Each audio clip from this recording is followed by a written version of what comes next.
brought you by Silver Pumps and Motors. Top quality और consistent performance के लिए सिर्फ सिल्वर पंप्स नाम याद रखना. అధ్యక్ష ఒకసారి బాధేస్తుంది.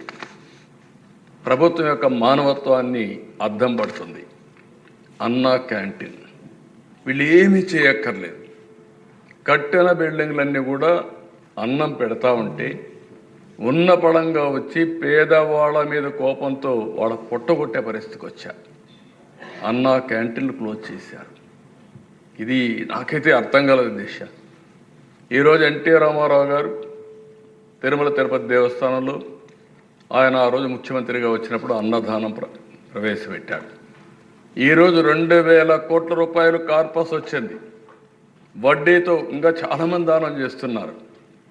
అంటే ఈరోజు ఒక సంకల్పం అనేది ఎవరు చేశారనేది కాదు, అది మంచా చెడా అని ఆలోచించకుండా ఈరోజు అదే కానీ తర్వాత వచ్చిన టీటీడీ బోర్డు కానీ లేకపోతే ముఖ్యమంత్రులు కానీ తిరుమలలో అన్నదానాన్ని కూడా వద్దని చెప్పి క్యాన్సిల్ చేసి ఉంటే ఏమైంది అధ్యక్ష?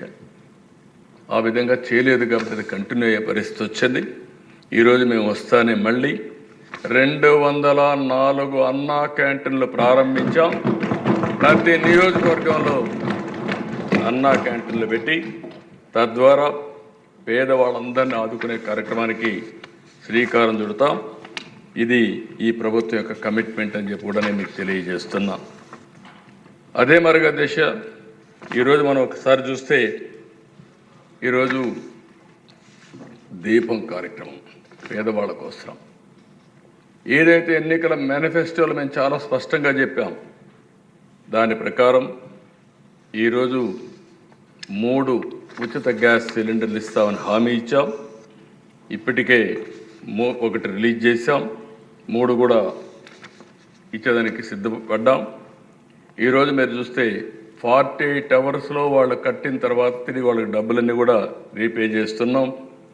ఈ ఒక్క ప్రోగ్రాంలో 2684 కోట్ల రూపాయలు ఖర్చు అవుతుంది. ఇప్పటికే 1 కోటి మంది రిజిస్ట్రేషన్ చేసుకున్నారు. 80 లక్షల మందికి ఇచ్చాం. 686 కోట్ల రూపాయలు ఈ కార్యక్రమం కింద 93 లక్షల మందికి ఇప్పుడు లేటెస్ట్ మనోహర్ గారు చెప్పినట్టు 93 లక్షలకి ఇచ్చాం. దీనికి ఎప్పటికప్పుడు ఎవ్వరికి ఇబ్బంది లేకుండా ఇచ్చే కార్యక్రమాన్ని తీసుకుంటాం. దీపం పెట్టింది నేను మొట్టమొదటిసారి ముఖ్యమంత్రిగా వచ్చినప్పుడు పెట్టాం అధ్యక్ష సమైక్య ఆంధ్రప్రదేశ్లో. ఈరోజు మళ్ళీ గర్వంగా ఫీల్ అవుతున్నాం. ఆడబిడ్డలు ఎవ్వరికీ ఇబ్బంది లేకుండా వంట గ్యాస్ ఉచితంగా ఇచ్చే కార్యక్రమానికి ఎన్డీఏ శ్రీకారం చుట్టాం. ఇది ఒక పెద్ద అచీవ్మెంట్ అని చెప్పి కూడా మీకు తెలియజేస్తున్నా. ఇదే కదా దిశ. ఈరోజు ఈ సభ ద్వారా నేను ఒకటే హామీ ఇస్తున్నా, తొందరలోనే ఇప్పటికీ డిఎస్సి అనౌన్స్ చేశాం, దానికి కూడా శ్రీకారం చుడతాం.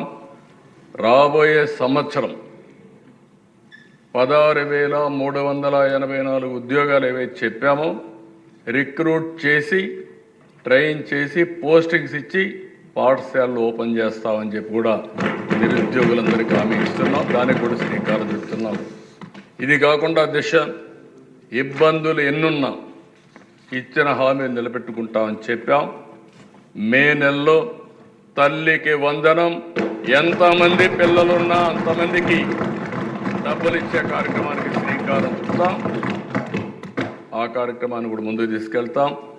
ఇంకో పక్కన రైతు భరోసా ఏదైతే చెప్పామో next installment government of India ఇస్తుంది. దాంతో జమ చేసి 3 ఇన్స్టాల్మెంట్స్లో ప్రతి ఒక్క రైతుకు కూడా రైతు భరోసా కింద 20,000 చెప్పాము, దాన్ని ఫుల్ఫిల్ చేస్తామని చెప్పి కూడా నేను మీకు తెలియజేసుకుంటున్నాను. గవర్నమెంట్ ఆఫ్ ఇండియా 6,000 ఇస్తారు, మనం ఒక 14,000 ఇస్తాం. 2 మ్యాచ్ చేసి 20,000 ఇచ్చే కార్యక్రమానికి ముందుకు పోతాం. ఇది కాకుండా దిశ మత్స్యకారులు 20,000 రూపాయలు ఇస్తా అన్నాం. వాళ్ళు కూడా చేపలు వేటకు పోలేని పరిస్థితి ఉంటుంది. ప్రతి సంవత్సరం హాలిడే ఇస్తాం. ఆ హాలిడే సమయం ముందుగానే వాళ్ళకి ఇవ్వాల్సిన 20,000 కూడా వాళ్ళకు ఆర్థిక సహాయం చేసి వాళ్ళను కూడా ఆదుకుంటామని చెప్పి ఈ సభ ద్వారా తెలియజేస్తున్నా.